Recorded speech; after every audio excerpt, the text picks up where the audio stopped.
neyanziza akazindalo kange MC tukubire mukama engalo ezawaggulu ez'amaanyi ddala zongereko zisingeko awo mu linnya erya Yesu.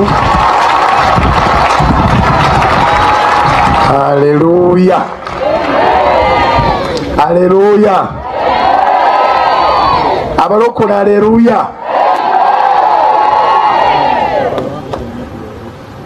Oba mwategeddeyo gye muleekaanira muyinza okuza mukyali Kanani naye nga twebaza Katonda. Ow'ekitiibwa Katikkiro, nsanyuse nnyo okusinkana, nsanyuse nnyo okukkirizibwa okukyala embuga olunaku olwaleero. Nina ensonga nga nnya ezituleese era ze ŋŋenda okwanjula, naye nzikiriza nga sinaba kwanjula ensonga ez'ennya, nyanjula abantu bonna benzize nabo okusingira ddala mukyala wange Namakula.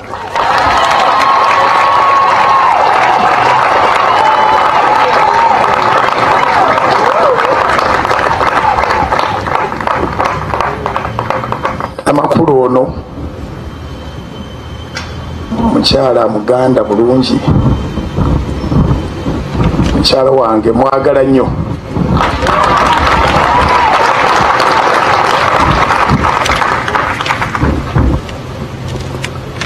Ku bugenyi bwe butayogera abuze bubuuza, Katikkiro asiimye obubuze. Abooluganda Yesu yeebazibwe. Simanyi bwe nnyinza kubuuza ow'ekitiibwa, naye njagala okwebaza Mukama olw'omukisa guno gwampadde ng'omuntu ate gwatuwadde nga family, naye era gwatuwadde ng'ekkanisa okujja maaso g'ow'ekitiibwa Katikkiro. Tweyanzizza nnyo, tweyanzeege, weebale kusiima, weebale kukkiriza tujje, kubanga era obuyinza bwali mu mikono gyo. Nze Nantaba Susan Namakula, erya Nantaba lya jjajja, eryange ery'ekika ye Namakula, era ndi mukyala muganda Neddira Lugave Akabbiro Maleere. Nsibuka mu ssaza ly'e Bulemeezi, era ndi muwala wa George William Sserunjogi Kibuuka agalamidde ekikyusa, era ndi muwala wa Imelda Kisembo naye nga agalamidde ekikyusa. Ndi muzzukulu wa George William, ndi muzzukulu wa George William banange munsaasire ekitiibwa kyendimu wano, George William Sserwana omuddu we naye nga agalamidde ekikyusa. Ndi mukyala wa Lugave. Tweyanza nnyo, tweyanzeege Katikkiro w'ekitiibwa.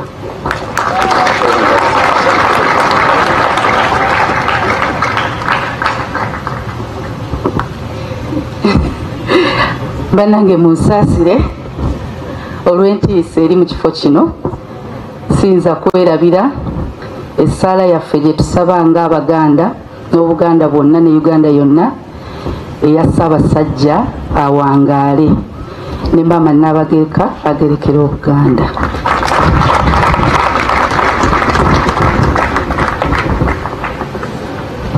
Byebyo mukyalo ono bw'omuwulira akazindalo ogamba nti ajja kkala buli wantu wonna naye afunye akafo akamusobola olwaleero. Nja kulwawo nnyo wano, kankusaba oddeyo otuule. Ntambudde n'abaami ab'ekkanisa ya House of Prayer Ministries International n'abakyala. Abakyala mubuuze Katikkiro.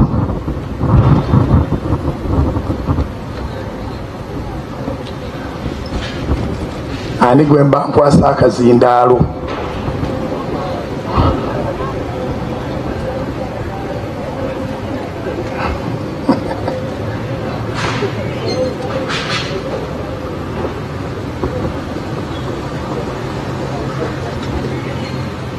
Yesu yeebazibwe abooluganda. Amanya n'eddoboozi Nayiga Matilda omukyala eddira engabi. Tusanyuse okubalaba bassebo ne bannyabo. Eradde bassebo, eradde bannyabo. Weewaawo twesiimye nnyo okubeera mu kifo kino. Amiina. Bwe tunaakyala ebintu bye ginaawera 10 mujja kuba muteredde. Mudde mutuule. Abaami mukolenge bamuteeka okukola tubuuze Katikkiro. Saalonga aliwa? Jangu okwata akazindaalo bikuleme todda ku kyaki yaffe.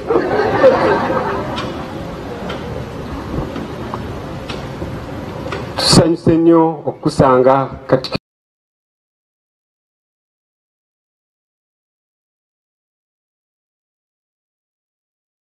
Mwebale okuta Ssaabasajja ka Buganda awangaale.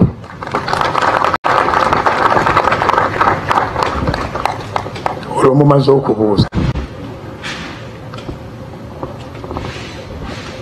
Erudaawo Oweekitiibwa Katikkiro we wali abasumba n'abakadde b'ekkanisa, nsaba muyitewo mpolampola mudde eno.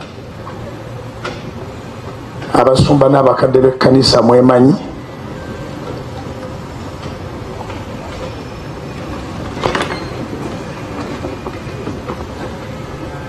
Waliwo abasumba abatudde eno, abasumba abatudde eno namwe mudde wano.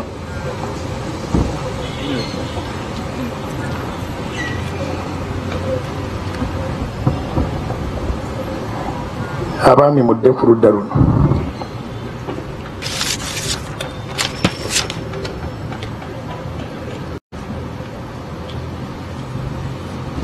Oweekitiibwa Katikkiro tulinayo abasumba abakyala 2. Dorothy Nakimuli akulabeko Katikkiro.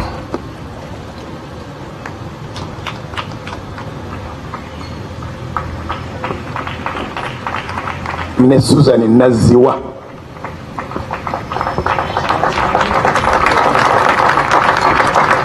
Naziwa mubuuze Katikkiro. Mukama waffe yeebazibwe nnyo abooluganda. Tweyanza nnyo tweyanzeege okusinkana Katikkiro waffe Oweekitiibwa Mayiga. Tweyanza nnyo tweyanzeege otwaniriza mu kifo kino.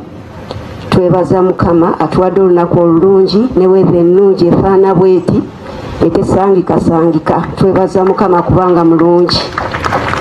Atweyanza nnyo olw'okutwagala n'otulowoozaako ng'ekkanisa yaffe eya House of Prayer.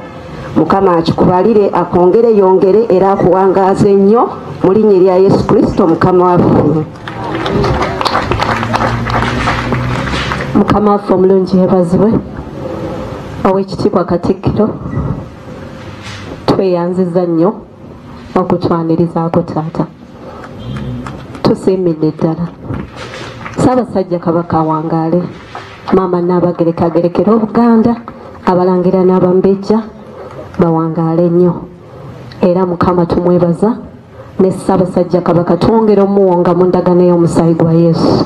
Abalangira n'Abambejja tubawonze mu musaayi gwa Yesu ogw'endagaano. Olubiri lwa Ssaabasajja ne woofiisi ye Bulange Mengo byonna tubibise mu musaayi gwa Yesu. Awangaale nnyo nnyo nnyo. Kabaka w'Abakabaka Yesu afuge. Ekitiibwa n'ettendo byonna tubigize Mukama. Abo be bakyala bokka be tulinawo abasumba. Omuntu bawulirawo Soprano Rosand musumba Bukinga asumba yekka, naye waliwo abasumba abalala bangi. Abaami bo bangiko bonna nga babayimiridde wano basumba abali mu maaso.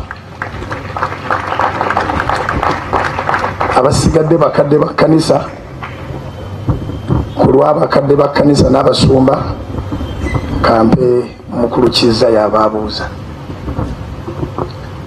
Tusiimye nnyo Oweekitiibwa Engineer Peter Charles. Tuli basiimu nnyo nga bakadde b'ekkanisa era tussa obwakabaka bwa Katonda mu mikono gya Katonda ebiseera byonna era nga tusinza Katonda omulamu eyalonda bakabaka era tuli basiimu nnyo olw'olunaku luno olungi naffe okutulonda olubayo eyo gye tuli n'otuyita twebaze Katonda olwakabaka waffe kitiibwa n'ettendo tukiddiza Mukama bawa omukisa. Tuli ttiimu nnene nnyo w'ekitiibwa Katikkiro naye bangi tetusobodde kujja nabo olw'okubanga lunaku lwa kakkalabya enkumbi ku bbega akakuba kali mu kutonnya ewaffe Buddu bagamba nti kasita enkuba etonnya awagwa enkuba wasaana sooli kati bangi bali mu nnimiro enkumbi omulanga gwo ayi Katikkiro bagukwasaganya naye twebaza Mukama nti ekitundu kuffe tusobodde okujja wadde nga lunaku lwa kakkalabya tweyanziza abakadde b'ekkanisa n'abasumba ne bamaama muddeyo mwetulire.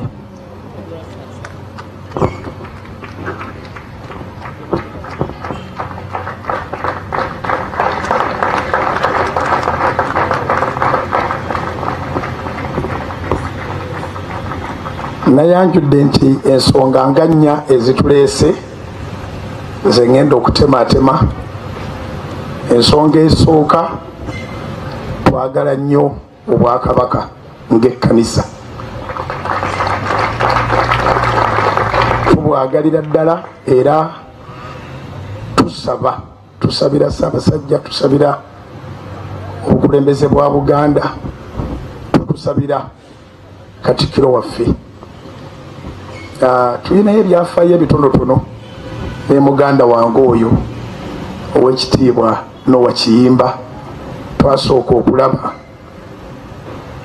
okulaba ku kabaka nga tannafuuka kabaka Ssaabalangira mu mwaka gwa 1985 twatulanga ku benchi y'emu twali awo mu St. Hamani ne batugamba kabaka agenda kujja mu lubiri lwe Enkoni.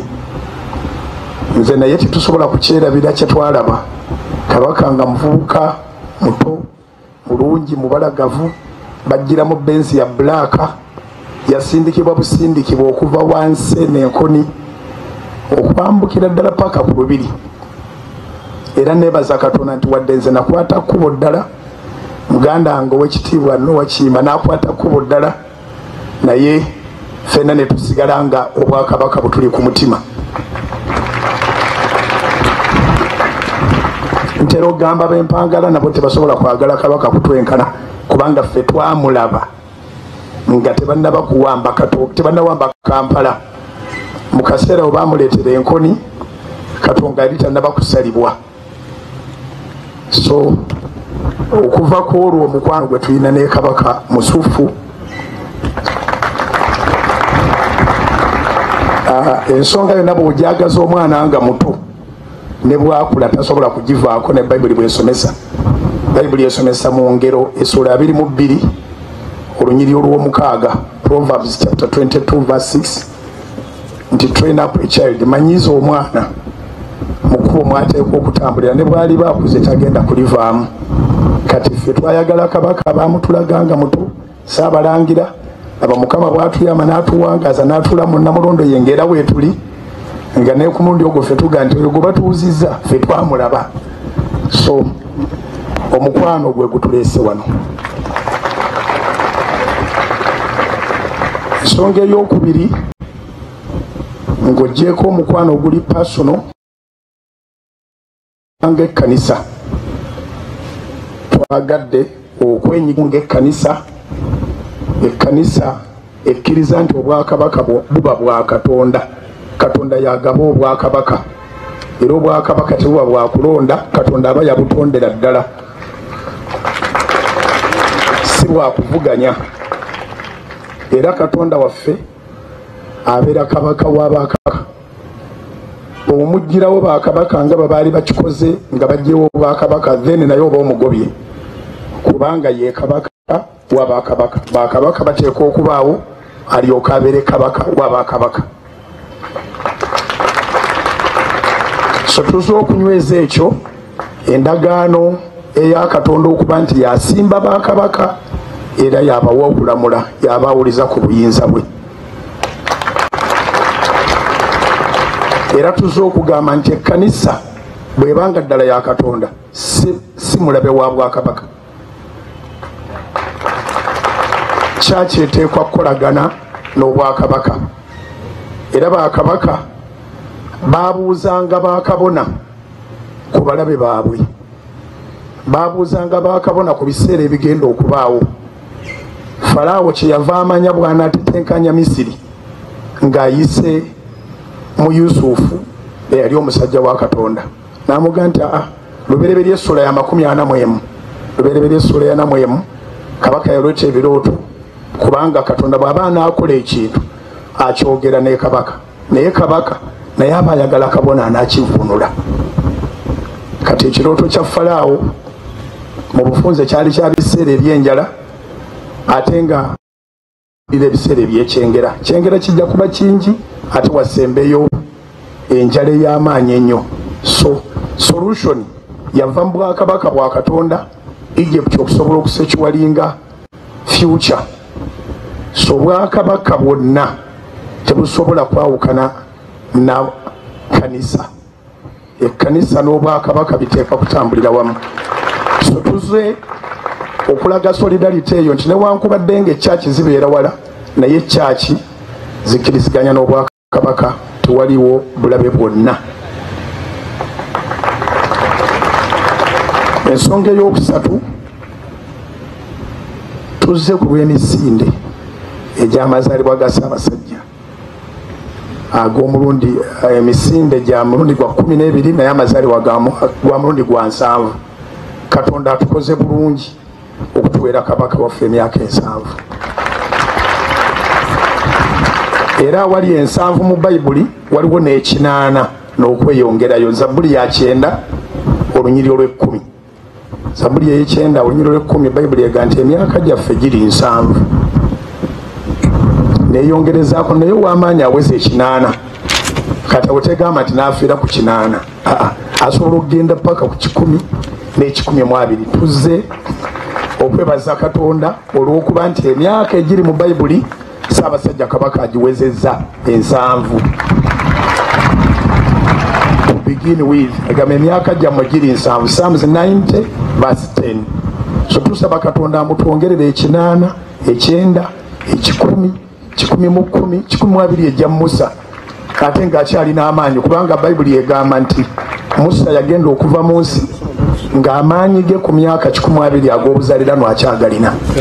Katonda yakuumye kabaka era tasanga buzibu kuddamu kumukuuma naddala nga tumusaba. So tuzze ku lw'emisinde egyo okuwagira enteekateeka z'Obwakabaka okuba nti kabaka afaayo nnyo ku bulamu bw'abantu. Mu bukulembeze bwe Katikkiro waffe Peter Mayiga tulabye ng'abantu bajjanjabibwa Nalubiri, Sikoseruzi ye Nalubiri, waliwo n'obulwadde obulala fistula. Kati Obwakabaka bwayanguye okukwasaganyako okuyamba kuba siriimu oluvannyuma lwa Amerika okuwithdrawinga obuyambi. Ffe be bayamba naffe katweyambe bwe bali babakomawo bakomewo nga tulina we tutuuse, tukabe kasinge nga tetukyetaaga buyambi. So tuze mu muwendo guno gwe tulimu, naye nga tuli small sample, naye nga tukunga abalala bonna benyigire mu nteekateeka z'Obwakabaka ez'okujjanjaba abantu. Eyo ensonga ey'okusatu. Ensonga ey'okuna, ndi musajja mulunzi, ndi musumba, nsumba bano abantu, naye ndi mulunzi. Kakati kabaka bwe yasiima n'osiima tujje, nempitayita mu kisibo nga njagala okuleeta amakula, era nenondamu ente 2 ezibadde zisingamu, ng'emu ezaala ndowooza wiiki eno, endala eyinza okuzaala mu 2 mu maaso. Nenzireeta era nga nsaba Katikkiro waffe okkirize nkukwase ente ezo ozintuusize ewa kabaka waffe asiime gabeere amakula ku mazaalibwa ge.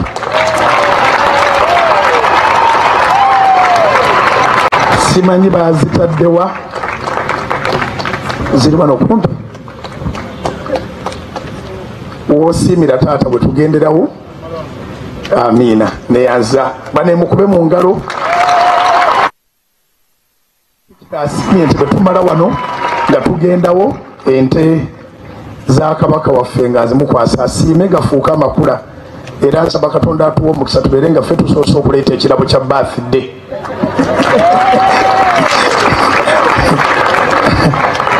Ente ziri emu ndowooza ezaala eyinza okuzaala mu nnaku 2-3 kubanga ensi mwe tulaga ekulukuta amata n'omubisi gw'enjuki. Kati sirina njuki ze nnunda naye nnunda ente kati kyenvudde ndeeta nga zisuliridde kuzaala ziri 2 naye muzo ziri 4.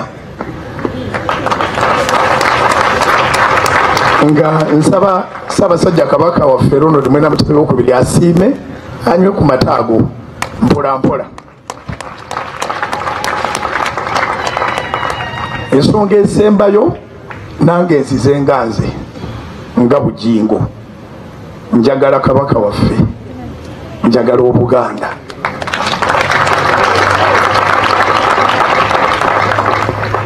N'ebigambo ebyo twawaddeyo dda